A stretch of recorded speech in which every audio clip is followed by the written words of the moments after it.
Hello and welcome to Everything to Know. Here we discuss money, investing, stocks, and all the stuff in between. I'm your host, Moshe, and welcome to my channel. I hope you guys are enjoying the beginning of 2022. Happy New Year, of course. It's January 5th. We're into a beautiful new year.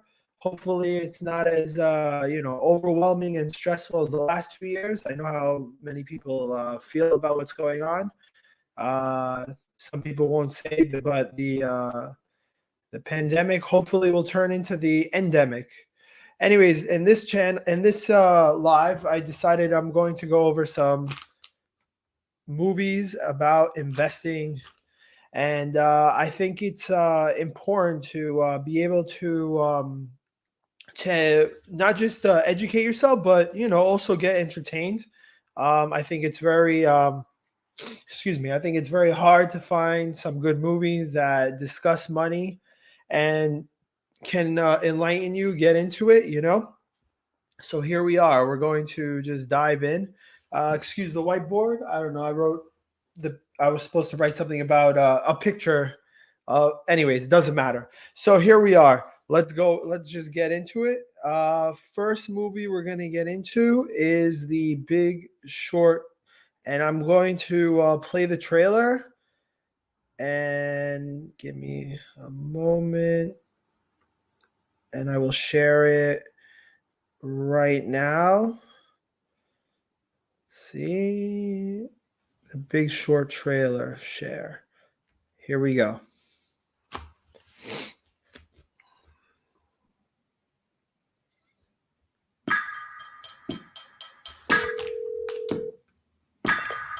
Michael, how are you? I found something really interesting. The whole housing market is propped up. So that's on Michael bad Berry, loans. who's on the phone. They will fail. Famous The housing investor. market is rock solid. It's a time bomb. So Mike Burry, who gets his hair cut at Supercuts and doesn't wear shoes, knows more than Alan Greenspan. Dr. Mike Burry, yes, he does. You know what? I'm pissed off. American people are getting screwed by the big banks. And I'm getting madder and madder. It's unbelievable. Then this guy walks into my It's obvious they have some interesting actors playing. You got Steve Carell. You have Brad Pitt. You have Christian Bale playing Michael Berry. insanity. Here you go. There's some shady stuff going down. All the banks were having a big old party. A few outsiders saw what no one else could. The whole world economy might collapse. I'm sure the world's banks have more incentives than greed. You're wrong. No one's paying attention. The banks got greedy, and we can profit off of their stupidity. You want to bet against the banks? I think we're either high or having a stroke. Kind of brilliant. Fraud has never ever worked. Eventually, things go south. That's Lehman Brothers. If you don't recall, Lehman Brothers collapsed in 2008, and that was what caused the Great Recession or the financial collapse of 2008, 2009.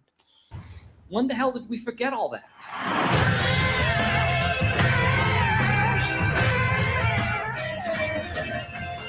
How can the banks let this happen? It's fueled by stupidity. But that's not stupidity. That's fraud. Tell me the difference between stupid and illegal, and I'll have my wife's brother arrested. Great joke. I love that joke.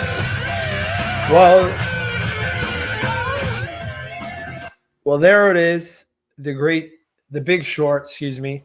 And I think The Big Short is a great movie to start out in trying to understand what happened in 08, 09. Essentially, what happened was you had banks basically lending money to people who, or let me clarify, selling mortgages to people who weren't qualified to basically have debt to the point where they couldn't afford the initial debt. So let me explain. If you have a fixed mortgage, here I can write it down here. We can go over this really quick. My whiteboard is, I don't know if I can do this. I'm gonna try. I'm gonna shut my light off here. Forgive me. I know we're live. There is a little bit of glare. Let's see if we could work with this. All right, it's not. You can't really read it. I gotta get a better camera for me to do. For me to use the whiteboard, but I use that whiteboard anyways in my real life, just to I own a business, so I just write a bunch of things down just to keep track of everything. In any case, let me put the light back on. Sorry. I think that's good. Okay, we're good. So anyways, I was saying about The Big Short, about the financial crisis. So this is how it worked. Before the financial crisis, banks were basically giving out loans to people who weren't qualified. The loans that they were giving, though, were not fixed. They weren't fixed. They weren't a fixed rate loan. So basically, a fixed rate loan is that you'll pay 3% on your loan, amortized over 30 years, so a 30-year mortgage, and you know exactly how much you'd be paying every month for 30 years. The bank started to basically give out variable loan rates, which basically meant that for the first couple of years it would be fixed and then it would float. It would float according to LIBOR, the London interbank adjusted rate. Basically, how much it would cost a bank in London to lend to a bank in New York overnight. I know this is complicated, sorry, but I'm just I like to dive into details just so you understand what's going on. So basically, that was the crux. That was the beginning of of what was to be the financial crisis of 08-09. And then what happened was, behind the scenes, if you watch The Big Short, behind the scenes, basically banks were leveraging bad debt and calling it good debt. And the government was basically they were basically saying that these loans were good when they were essentially bad. So the reason why Lehman Brothers fell was they were borrowing against these bad loans. They say before they defaulted, it was like 20-1, 22-1. Now, there's no way a bank can survive that, especially if the loans that they're borrowing against aren't being paid, are horrible. So essentially the U.S. government did not bail out Lehman Brothers, and they collapsed. And after they collapsed, it became a domino effect. The next movie I'm going to show you is a movie called Margin Call. And this is an interesting movie because this movie actually would show you how bad banks were getting into it. So let's do that. Let's go. Let me share this with you. One moment. Let's see. Share screen. Margin Call. Share. Here we go. Now, there were a huge cast over here, great actors. Mr. Dale, these are extraordinary times, as you very well must know. I don't understand. The majority of this floor is being let go today.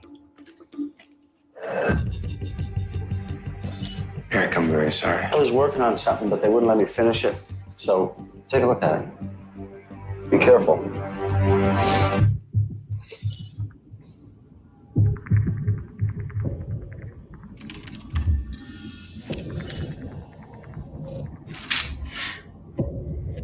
So this gentleman we're seeing right now is an analyst.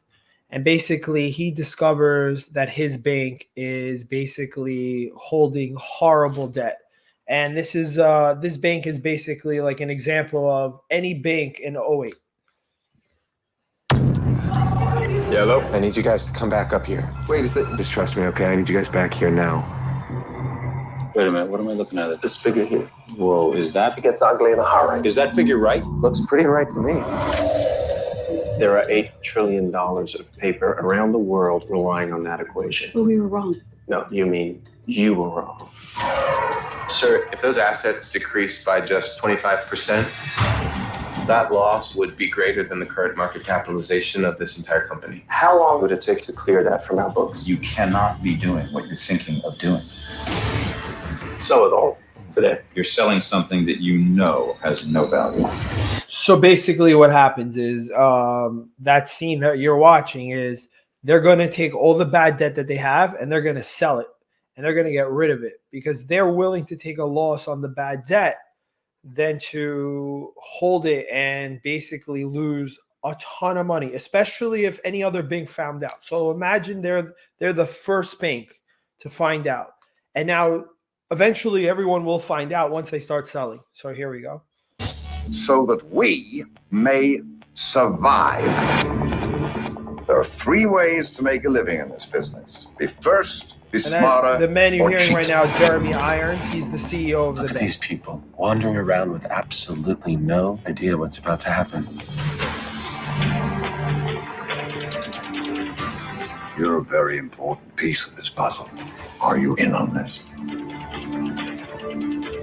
I can tell you that people are going to say some very nasty things about what we do here today.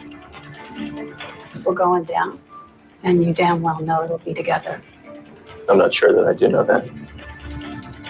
The ground is shifting below our feet.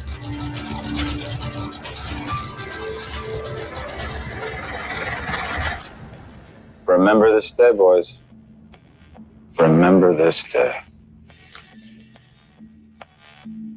So there you go. That's Margin Call. Great film. Great film to watch. And it really does dive into the idea of what happened in the beginning of the financial crisis. What banks were doing ethically, unethically, it didn't matter. But I think it's a great, obviously they make it extremely dramatic, but there is a lot of truth there, and it definitely would help to understand where you can go from there. The next film is, I think everyone loves this film, The Wolf of Wall Street.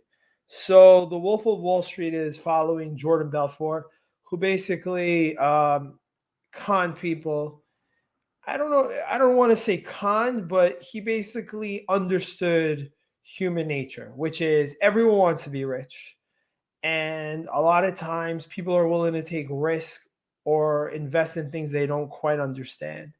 So they don't show this in the trailer, so I'm just going to give a backdrop. But basically what he did was he started a fund, or he started actually a brokerage. And this is before online. So they don't give context to the time here, but it was in the 90s, the late 90s.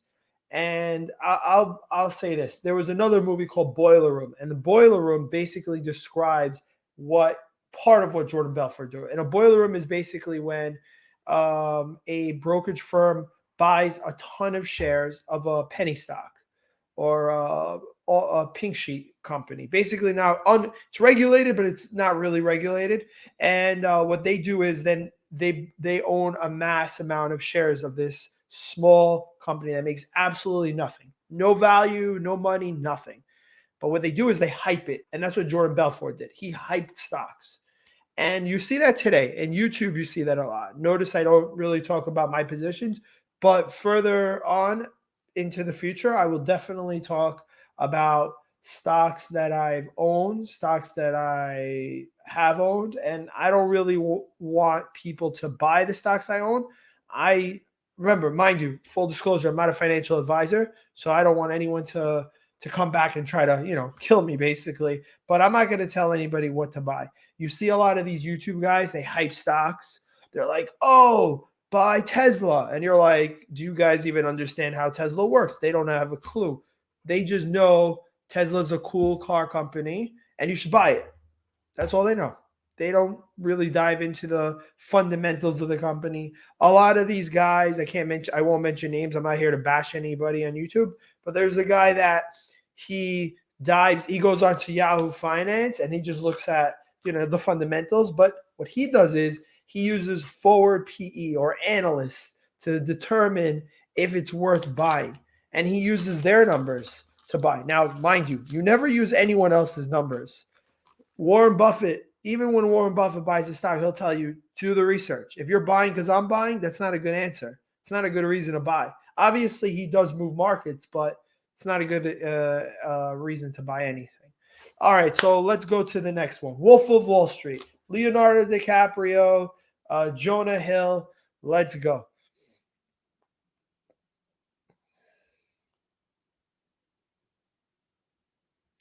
Here we are, Wolf of Wall Street. Share. Let's do it.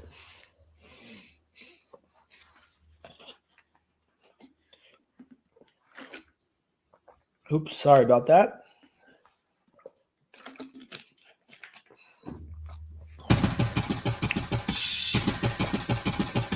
My name is Jordan Belfort. The year I turned 26, I made $49 million, which really pissed me off because it was 3 shy of $1 million a week.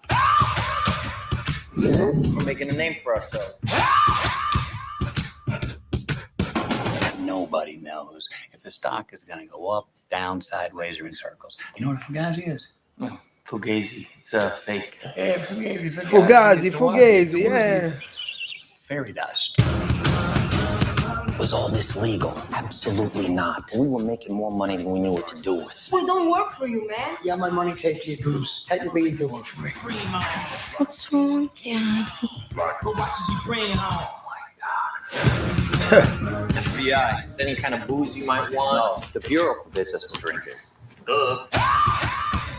So follow me, you could out the door. I'm doing 500, I'm out of control. But there's nowhere to go. And there's no way to slow. This trailer doesn't say anything.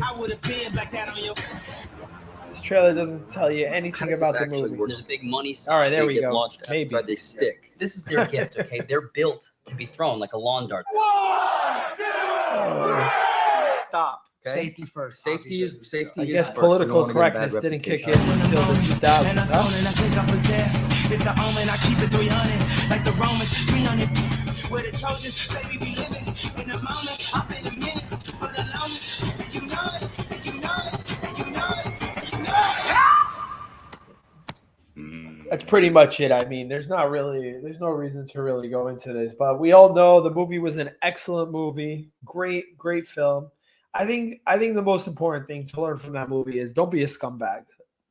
That's number 1 on the list. But number 2 is really what's important is how he sold. Remember, I was reading part of his book. I actually have I think I have his book here, which is interesting because I didn't really like dive into it. I just read, I don't know, a little bit of it. Shit. Sorry about that, people. Let's see what we got. Let's see. Crush it. I know I got it here somewhere. Tron, $1 million. Let's see. I don't know. I got a ton of books here, guys. I don't see it. I think it's in my bedroom. But anyways, I just read a little bit of it. I didn't really dive in. But the essence of it is how to sell. And he never sold to anyone who didn't want to be sold to.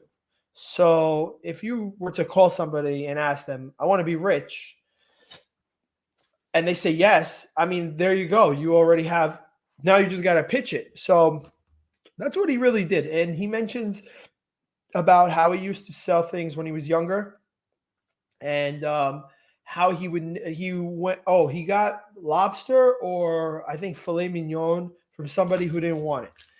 I don't know all the details of the story. So basically, he was in either, I think it was White Plains or Westchester. This is in upstate New York, in a really wealthy area. So he went from door to door selling this, and if somebody said no, he just walk away. Somebody said I'm maybe, then he'd start pitching it. But he would only pitch to somebody who was really willing to buy the product. You don't want to sell. You don't try to sell water to an Eskimo. It doesn't make sense. They got ice. They can melt it. They can drink all they want. So you don't really try to dive into that and then try to sell to somebody. Anyways, it's like real estate, right? An agent's not going to go to everybody in the city unless they're willing to buy that real estate. It wouldn't make sense. They'd be wasting their time. So yeah, Wolf of Wall Street, I think, was one of those films that really entertaining. Yeah, but it really shows you how, I think it really shows you more about how people are greedy. even he was greedy. He was a fool. He had the opportunity to leave. He didn't leave. He should have took it. Yeah, but he went to jail. He served his time. But the people who were affected by it never saw their money. I still think he's a scumbag, even if the movie, obviously he's out. Like, he's free. He's debt clear. He just can't trade. He can't own any businesses here in the States. I think he opened a insurance company in Australia, but I could be completely wrong. Anyways, that's enough about him. Now there's the last movie that I really like, and this movie's with Charlie Sheen and Michael Douglas. The name of the movie is Wall Street, and I think this movie really it was in the 1980s, and it really captivated the essence, or I should say the greed that Wall Street had. It really shows you. Well, let's dive into the trailer. We'll get into the trailer and we'll go from there. Give me a moment. Let's see. And Wall Street. Let's go.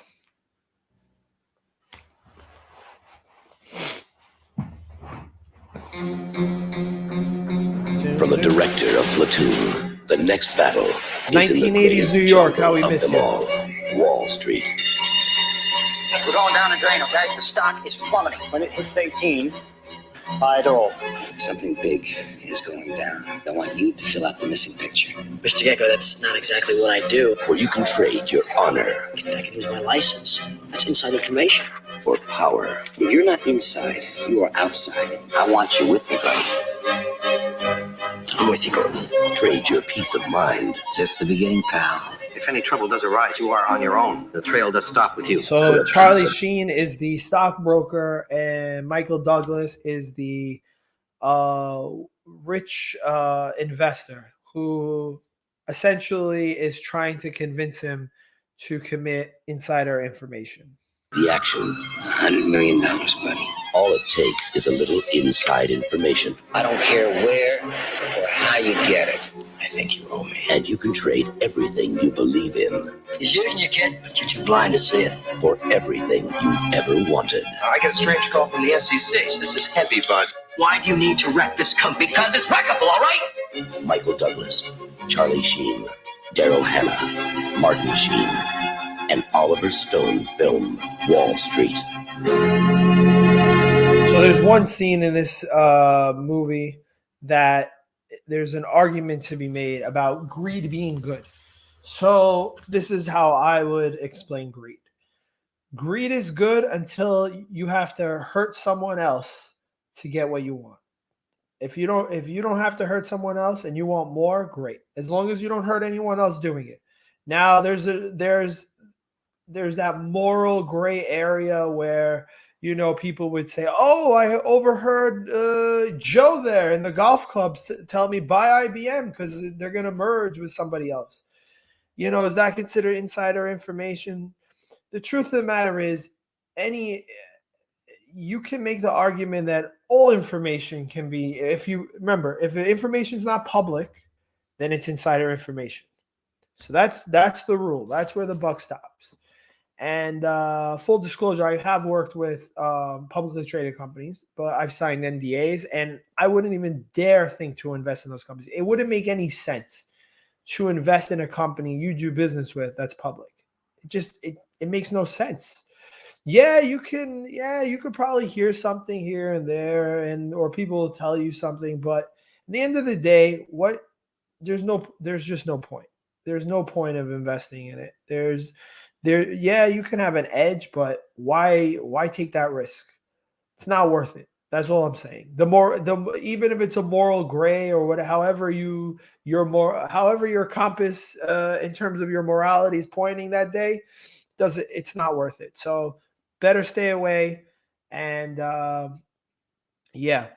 So with that said, those movies I think are great movies, but I think there is one more movie I wanted to go over, Moneyball, but Moneyball is, I don't know. I think it's interesting. I think it's interesting how they used an economist theory. So an economist wrote a book on baseball and how to basically game it. and he wrote all the statistics. He wrote he didn't write well, I guess it was an algorithm, but it was more of understanding how to use certain players, certain times, and then just knowing the statistical outcome. And I'm not a baseball fan. I really could care less. So for me, it wasn't something worth discussing or even showing the movie trailer. But I thought it was interesting. I think in my next video, so I'm going to start doing videos, try to do a video every day.